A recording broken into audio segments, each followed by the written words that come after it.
Assalamualaikum warahmatullahi wabarakatuh. Perkenalkan, nama saya Hendy Suryandani, dosen tetap pada program studi Teknologi Pangan, Fakultas Teknologi dan Informatika Universitas Matlaul Anwar Banten.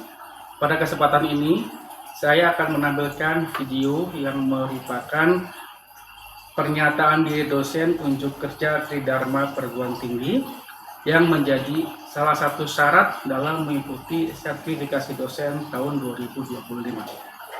Pada kesempatan kali ini, mata kuliah yang akan saya tampilkan adalah mata kuliah Teknik Desain dan Model Industri Pangan. Mata kuliah ini berbobot 3 SKS dan merupakan mata kuliah wajib yang harus diambil oleh mahasiswa pada semester 5 atau semester ganjil. Mata kuliah ini terdiri dari 16 kali pertemuan, 14 kali pertemuan tatap muka, dan 2 kalinya adalah UTS dan UAS. Sistem penilaian pada mata kuliah ini terdiri dari 4 bidang. Pertama, tugas, kemudian kehadiran, lalu UTS dan UAS. Tugas berikan porsi 20%, kehadiran 30%, UTS 30%, dan UAS 20%. Metode pengajaran yang saya sampaikan pada mata kuliah ini adalah Delivery Interaction Assessment, di mana pada metode ini saya sebagai dosen pengampu memberikan transfer ilmu dan pengetahuan kepada mahasiswa, kemudian ada umpan balik dari mahasiswa berupa tanya jawab dan diskusi. Mata kuliah ini adalah mata kuliah yang di dalamnya pada akhir pertemuan nanti, selain UAS, mahasiswa diwajibkan untuk membuat satu proyek, yaitu proyek produk pangan tangible. Artinya, produk pangan tangible, mahasiswa harus benar-benar membuat produk pangan, prototipe produk pangan dengan spesifikasi produk yang telah diajarkan nanti di dalam mata perkuliahan, yang terdiri dari spesifikasi dimensi, kemudian sensori, umur simpan, sampai kepada kemasan dan biaya produksinya. Mata kuliah ini adalah mata kuliah yang membantu mahasiswa nanti dalam proses mereka menjadi salah seorang entrepreneur atau mereka nanti kerja di industri pangan secara profesional. Bapak Ibu sekalian, mata kuliah Teknik Desain dan Model Industri Pangan yang akan kami tampilkan ini deskripsinya adalah mata kuliah perancangan produk pangan dengan atribut sensori, mutu kemasan dengan menggunakan tahapan proses desain, baik itu desain produk, desain proses, desain pekerjaan, dan desain kemasan, yang nanti akan dibantu oleh alat manajemen untuk memilih desain yang baik. Apakah itu dengan menggunakan Scamper, QFD, ya, Quality Functional Deployment, dan lain-lain.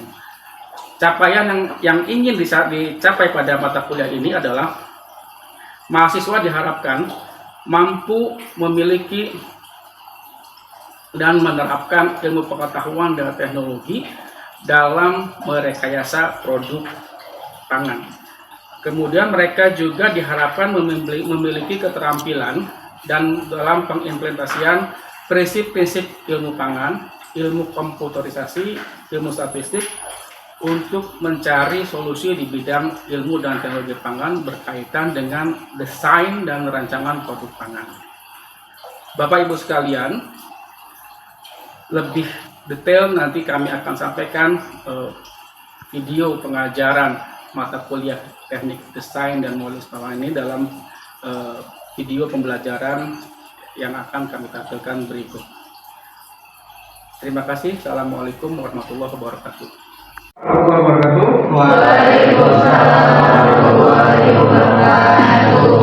Terima kasih kepada mahasiswa semua yang sudah hadir pada kesempatan hari ini, yang sudah mengambil mata kuliah Teknik Desain dan Model Industri Pangan.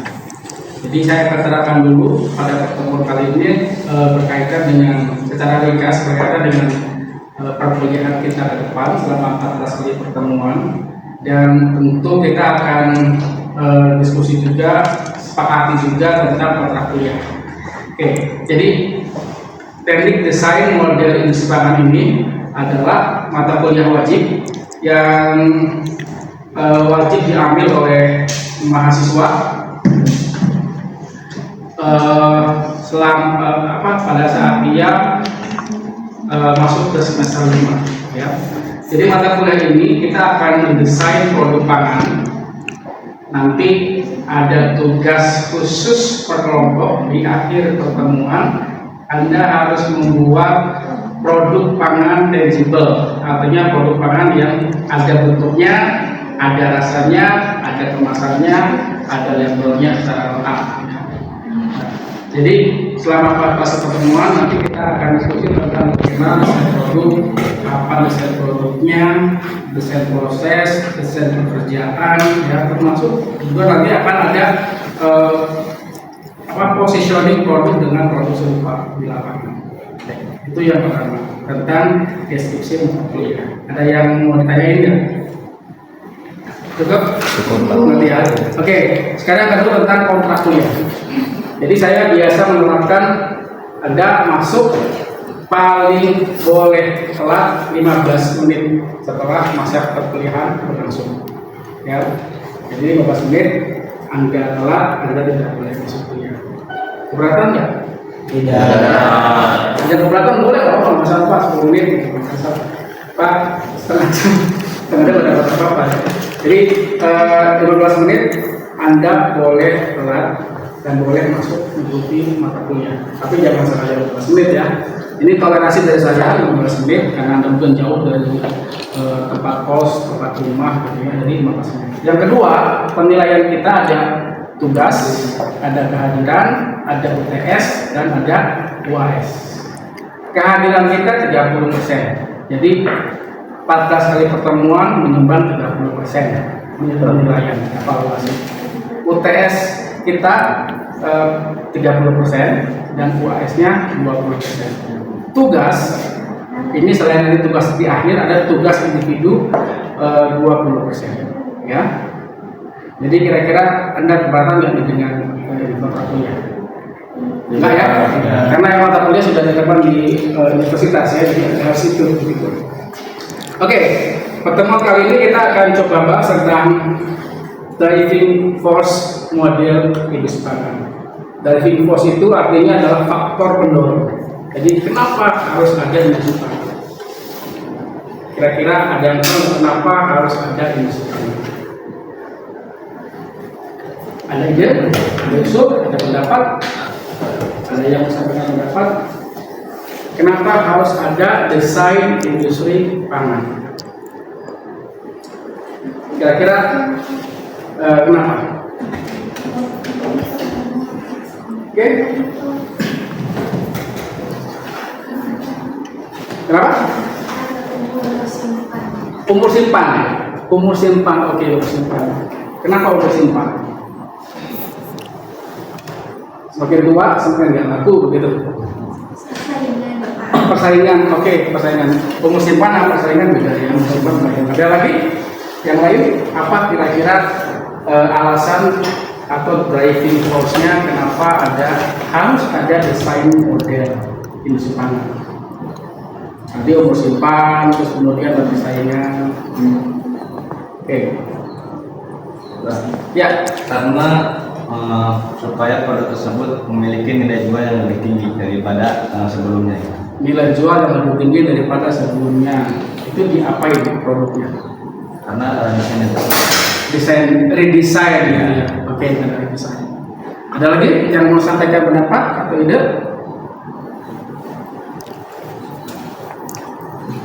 Oke, itu pendapatnya sudah cukup bagus ya. Nah, saya akan jelaskan secara rinci kenapa harus ada desain produk industri pangan. Yang pertama adalah adanya produk life cycle atau umur produk. Ada siklus, Produk kita itu ya nggak mungkin ada di atas terus atau nggak mungkin ada di bawah terus. Jadi produk kita itu akan terus dinamis sesuai dengan penerimaan konsumen. Nah, ada satu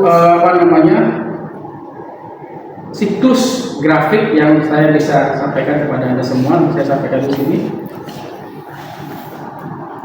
Bentar ya.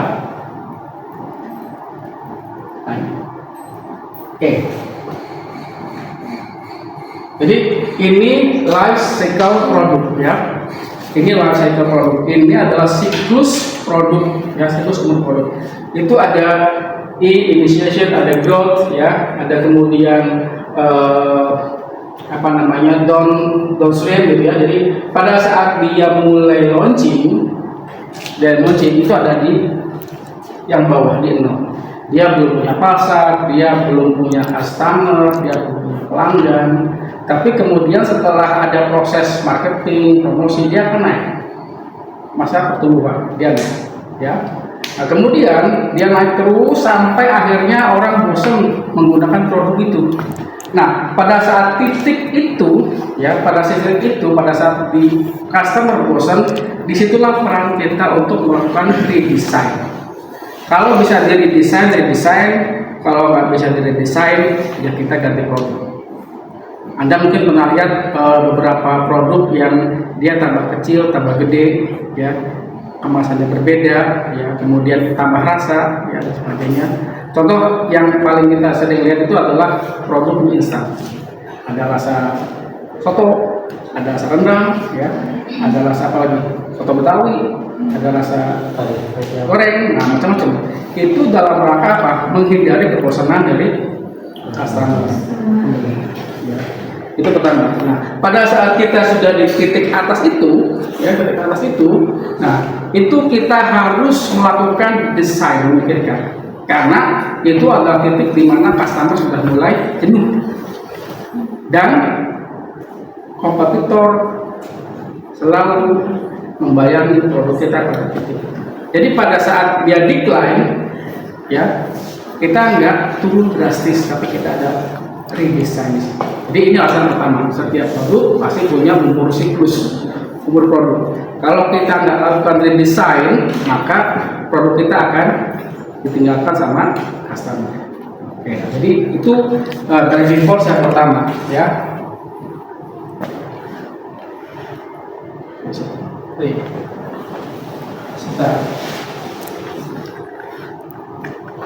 Oke, jadi yang kedua saya akan jelaskan faktor demografi. Tahu demografi apa?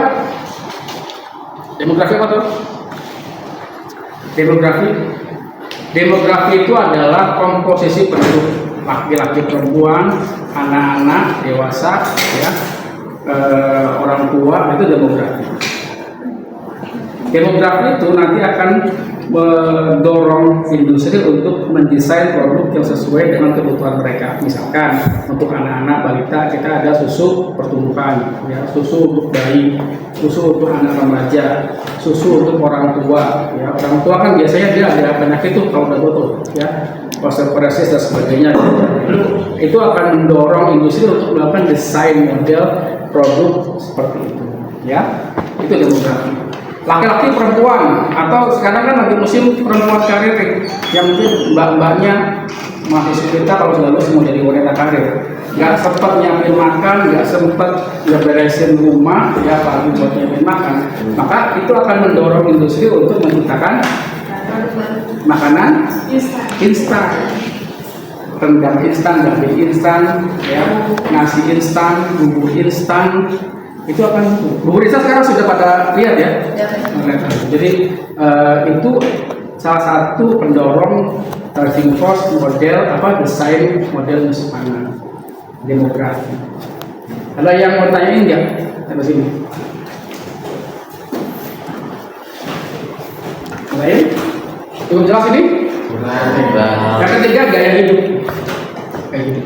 Ya, yang ketiga gaya hidup. Ini juga berkaitan dengan bagaimana seorang menerima teknologi baru, menerima perkembangan zaman yang sudah modern, ya.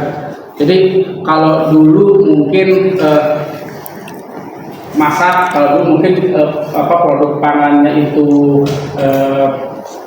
tadi ini maksud gue yang isan-isan tadi ya, yang isan-isan tadi ya. Orang mungkin nggak akan suka kalau misalkan produknya tidak dimasak dengan misalkan dengan radiasi gitu, dengan oven gitu kan. Anda pernah lihat ya, di barat orang beli makanan oven terus tinggal masukin langsung dimakan, kan? Itu kayak gitu. Jadi perkembangan ada microwave itu bisa mendorong industri pangan yang microwave base ya, berbasis microwave. Itu kayak gini. Termasuk juga tadi kualitas karir. Dia nggak sempat nyiapin makanan, dia perlu yang biasa-biasa. Oke, yang ketiga perkembangan teknologi. Nah, jadi dengan perkembangan teknologi sebagai contoh misalkan Anda pernah dengar nggak teknologi sterilisasi, pasteurisasi? Nah, itu akan mendorong bagaimana industri menciptakan produk yang aseptis. Contoh yang paling mudah adalah susu dalam kemasan Tetra Pak. Minum susu yang dalam kemasan kotak. Nah, itu adalah teknologi Tetra Pak, ya, teknologi Tetra Pak. Jadi orang nggak ikut campur ngisiin, orang nggak ikut campur ngisi, nggak ada tangan manusia secara manual, tapi semuanya dengan cara otomatis. Oke. Ini yang kelima nih, menarik nih, peluang mengisi pasar tertentu. Peluang mengisi pasar tertentu. Contohnya apa? Ada apa? Contohnya apa?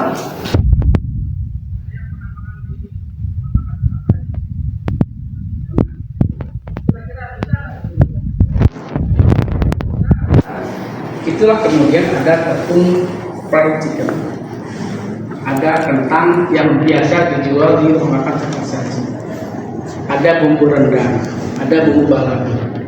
Itu artinya apa? Ada peluang ya, produk pangan yang ada di rumah makan saji atau rumah makan tertentu bisa kita sajikan di rumah tanpa harus beli ke tempat restoran cepat saji tersebut. Jadi itu ada peluang. Nah, makanya ini juga menjadi salah satu yang mendorong kenapa desain model itu harus ada. Yang selanjutnya adalah kompetitor. Nah, ini penting nih, kompetitor. Ya. Jadi saya pengalaman di industri aluminium itu kompetitornya banyak banget. Karena sedikit kita tidak ada proses perubahan kualitas baik dari sisi label, kemasan, quality produk ya secara khusus, itu pasti kita akan ditinggalin sama customer, sama pelanggan kita. Jadi tidak hanya pabrik yang punya kompetitor, tapi produk juga itu punya kompetitor. Setiap diri kita juga kan kompetitor. Nah, makanya kalau ini produk, setiap produk pasti punya kompetitor.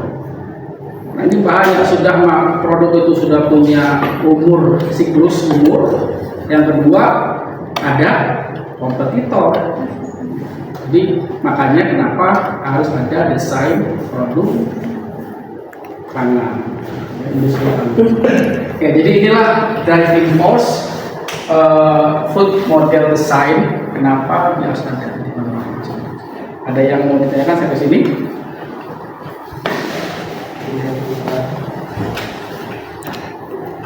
Oke. Terus kalau kita sudah tahu driving force-nya, maka kita akan selanjutnya bagaimana tahapan sehingga kita bisa melakukan desain itu, ya. Tahapannya adalah yang pertama pasti harus ada ide, pasti harus ada ide. Ide kita bikin apa? Produk kita bikin apa idenya? Ya. Jadi ide itu adalah sesuatu yang berasal dari luar kita, bisa dari hasil riset ya, dari tren kesukaan konsumen. Anda kalau seorang trading atau seorang trader itu harus selalu melihat tren kesukaan konsumen ya. Nah, inilah yang harus kita miliki.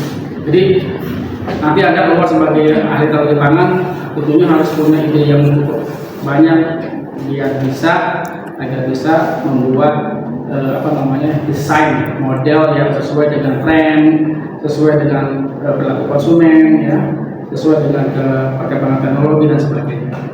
Ya. Yang selanjutnya kita tentukan spesifikasi produk. Spesifikasi produk ini dimensi, misalkan panjangnya, lebarnya, bentuknya, mau kotak, mau bundar, ya, itu spesifik produk. Ya. Terus rasanya, warnanya, nah itu spesifik produk. Saya mau bikin snack bar panjangnya 1,5 atau 2 cm atau 3 cm atau 4 cm. Ya, rasanya ada rasa gurih, crispy, ada rasa manis dari coklat dan sebagainya. Nah itu spesifikasi produknya. Nah, kemudian spesifikasi fungsional. Nah, spesifikasi fungsional ini nanti akan berkaitan dengan bagaimana produk itu bisa diproses, diproduksi, dan dia bisa bersaing dengan kompetitor. Ya. Jadi kita punya ide bagus, tapi ternyata alatnya nggak ada, alatnya susah, itu juga nggak fungsional, susah. Jadi makanya kita harus sesuaikan dengan fungsional dari produk ini. Ya.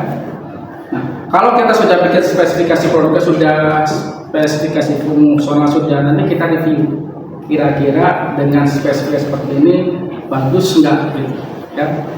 Nah, lanjut ya, sebelum tes pasar sebetulnya ada bikin prototype. Nanti di pertemuan berikutnya nanti saya akan sampaikan bagaimana bikin prototype, ya. Ada bikin prototype. Jadi kita udah bikin spesifikasi, kita bikin prototype. Prototype itu semacam formula, ya, ada beberapa, formula 1, formula 2, formula 3, formula 4, ya. Bukan formula 4 yang di situ, ya.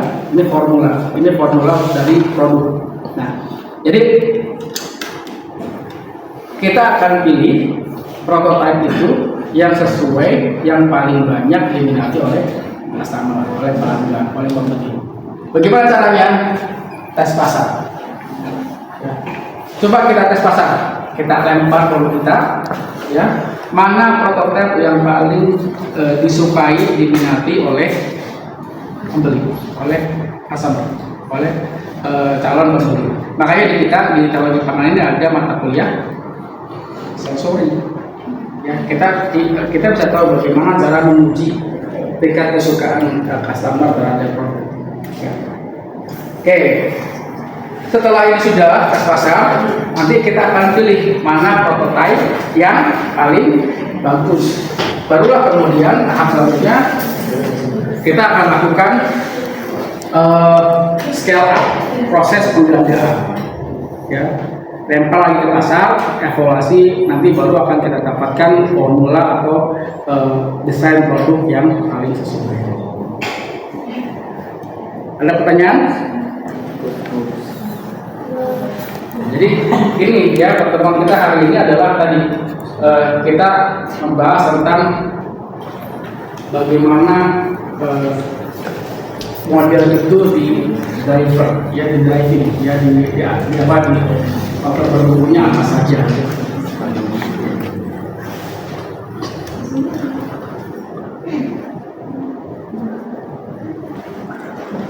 Kalau ada pertanyaan, kira-kira ada pertanyaan nggak? Silakan. Cukup. Sudah jelas ya? Jadi ini adalah pertemuan pertama bagi teman-teman semua, mahasiswa semua, agar nanti bisa dijadikan sebagai referensi untuk pertemuan yang akan datang. Pertemuan yang akan datang kita nanti akan bahas tentang proses desain, ya, secara lebih lengkap. Nah, ini tadi adalah pendahuluan saya sampaikan secara ringkas. Nanti pertemuan yang akan datang kita akan bahas secara lebih lengkap.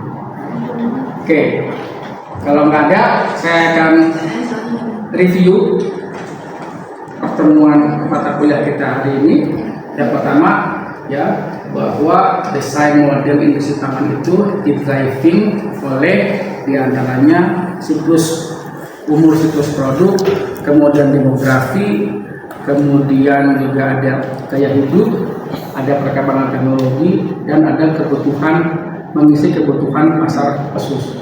Itu yang menjadi pendorong. Lalu tahapan dari desain model itu yang paling pertama adalah kita harus punya ide. Kita harus punya ide, ya ide yang harusnya berdasarkan preferensi customer, perkembangan teknologi dan sebagainya. Setelah kita punya ide, baru kita bikin spesifikasi fungsional atau spesifikasi produk. Setelah itu baru kita bikin apa? Kita bikin prototype. Nah, prototype kita lempar ke pasar, kemudian kita ambil mock-up yang paling baik, paling disukai. Setelah itu baru kita bikin scale. Nah, itu adalah proses desain model. Kalau tidak ada lagi pertanyaan, lalu kita ketemu lagi nanti minggu depan untuk kuliah lanjutan. Topik proses desain. Cukup ya? Terima kasih atas kehadiran Anda semua di mata kuliah saya. Mudah-mudahan nanti kita bisa ketemu lagi. Nanti absennya tolong nanti diisi di siakat, ya saya akan periksa. Mari kita tutup pertemuannya dengan alhamdulillah. Alhamdulillah.